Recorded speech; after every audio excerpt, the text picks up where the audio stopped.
সকাল সকাল নিউ দীঘার উদ্দেশ্যে রওনা দিয়ে দিলাম। তো তোমরা নিশ্চয়ই ভাবছো বেড়াতে যাচ্ছি। না না, কাজের উদ্দেশ্যে রওনা দিয়েছি।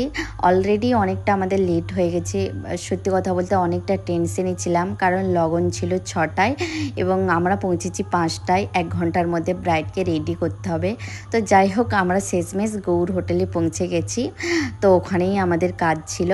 তারপর সত্যি কথা বলতে লিফটটা বন্ধ থাকার কারণে ভারী ভারী লাগেজ নিয়ে সিঁড়ি ভেঙে উঠতে আমাদের অনেকটাই কষ্ট হয়েছে। তো শেষমেশে আমরা অনেক প্রতীক্ষার পর উপরে উঠতে পেরেছি 4 তলায়। তো যাই হোক, সেখানে পৌঁছানোর পর আমাদের যে মিষ্টি ব্রাইড ছিল তার যে লুকটা, সেটা তোমাদেরকে দেখতে হলে সেকেন্ড ভিডিওর জন্য অপেক্ষা করতে হবে। এ হচ্ছে আমাদের মিষ্টি ব্রাইড, এবং তোমাদের দেখে মনে হচ্ছে না খুব সুন্দর একটা লুক আসবে?